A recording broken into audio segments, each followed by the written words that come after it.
Good evening everyone. Welcome to Learn India Everyday which is run by Alcaro Career Institute.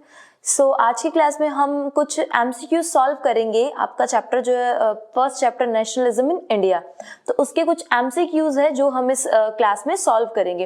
As you know that chapter 1 and chapter 2 ये ज्यादा marks के हैं. दोनों ही chapter जो 11 marks के हैं, तो इनमें से जो MCQs है वो बहुत इंपॉर्टेंट है. सो आज की क्लास में हम इनको सॉल्व करेंगे कि किस तरीके के MCQs जो एग्जाम में आपके सामने आ सकते हैं और आपको उनको आंसर करना है. तो चलिए स्टार्ट करते हैं.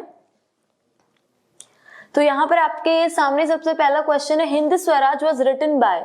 तो जैसे हमने चैप्टर में पढ़ा था कि हिंद स्वराज किसने लिखी है, तो यहाँ पे हिंद स्वराज के ऑथर के बारे में पूछा जा रहा है कि ऑथर उसके कौन है. तो क्योंकि हमने चैप्टर में पढ़ा है तो इसका आंसर हमें बहुत क्लियरली आता है कि इसका आंसर क्या होगा. इसका आंसर आपका महात्मा गांधी की. किसने लिखा था? महात्मा गांधी ने. Mahatma Gandhi was the author और the writer of Hind Swaraj. तो इस तरीके के क्वेश्चन को आपको बिल्कुल सिंपल दिख रहा है कि क्योंकि चैप्टर में भी आपने बहुत अच्छे से पढ़ा है कि जो बुक है उसके राइटर कौन है. तो इस तरह के क्वेश्चंस में हमें ज्यादा सोचने की जरूरत नहीं पड़ती, बिकॉज ये उस टाइप के हैं जो कि हमें समझने से ज्यादा क्या करना होता है, याद रखने वाली चीजें होती है. Move to the next question. In 1916, Gandhiji traveled to Champaran in Bihar to inspire the peasants of struggle against the. As हमने पढ़ा था कि महात्मा गांधी जब वापस आए थे साउथ अफ्रीका से, तो उन्होंने अलग अलग प्लेसेस पे जाकर के क्या किया था, अपना छोटा छोटा सत्याग्रह स्टार्ट किया था. तो इसी तरीके से 1916 के अंदर गांधी जी ने जो ट्रेवल किया चंपारण, उसके पीछे रीजन क्या था. उसमें से आपके पास 4 ऑप्शन है. अपर कास्ट पीपल मीन्स यहाँ की इंस्पायर का मतलब है किसको सपोर्ट करने गए थे गांधी जी, वहां किन लोगों को इंस्पायर करने गए थे. तो अपर कास्ट पीपल, तो अपर क्लास पीपल उस वक्त इतना सफर कर ही नहीं रहे थे कि they need support. Landless, agriculture, laborious और ऑप्रेसिव प्लांटेशन सिस्टम और नन ऑफ देम. तो सबसे पहले what we have to do, सबसे पहले हमें जो आंसर नहीं है उनको एलिमिनेट करना है. तो ऑब्वियसली इनमें से कोई एक तो है, तो ये भी नहीं है और ये भी नहीं है. क्योंकि हम बात करें बिहार की, तो बिहार में हम यहाँ करेंगे कि प्लांटेशन सिस्टम, कि वहां पर क्यों गए थे, जो बिहार के लोगों को जो जिस तरीके से वो प्लांटेशन सिस्टम करने के लिए उनको फोर्स किया जा रहा था, तो इसीलिए गांधी जी गए थे चंपारण में वहां के पीसेंट्स को सपोर्ट करने के लिए. नेक्स्ट आपको क्वेश्चन है, in 1904 who painted the image of Bharat Mata shows as a dispensing learning food and clothing. तो ये भी उसी टाइप का क्वेश्चन है जो आपको एकदम बिल्कुल क्लियरली पढ़ते ही साथ में याद आ जाता है कि इसका आंसर क्या होगा. तो इसका आंसर है यहाँ पे आपका रविंद्रनाथ टैगोर. चलते हैं नेक्स्ट क्वेश्चन की तरफ. Who amongst the following led the civil disobedience in Peshawar. Civil disobedience movement over leading at different places. तो इसमें हमें ये बताना है कि पेशावर में सिविल डिसोबीडियंट मूवमेंट को जो लेड कौन कर रहा था, मतलब उसको हैंडल वहां पर कौन कर रहा था. तो इसका आंसर है आपका Abdul Gaffar Khan. Abdul Gaffar Khan was the man जो कि पेशावर के अंदर सिविल डिसोबीडियंस मूवमेंट को लेड कर रहे थे. Move to the next question.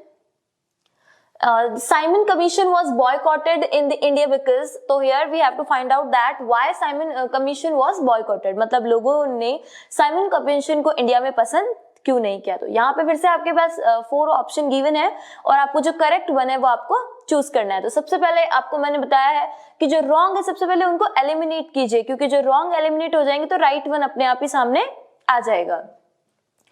तो ऑप्शन की तरफ चलते हैं.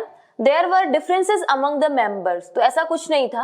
This was not the we can say that कि appropriate नहीं है ये. Congress felt that people deserve Swaraj. ये भी इसका नहीं है. It supported the Muslim League. तो ये भी नहीं है. There was no Indian member in the commission. हमने पढ़ा था ये भी कि भाई साइमन कमीशन का इंडिया के अंदर बॉयकॉट करने का लोगों को क्या सेंस था या वो क्यों इसको बॉयकॉट कर रहे थे.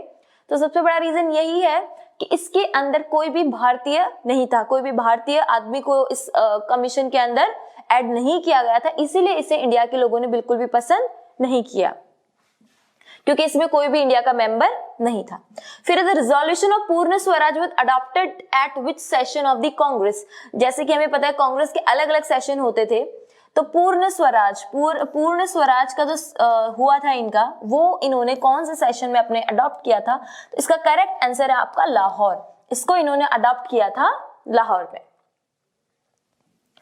नेक्स्ट है आपका question, which of the following was a cause for the withdrawal of the non cooperation movement.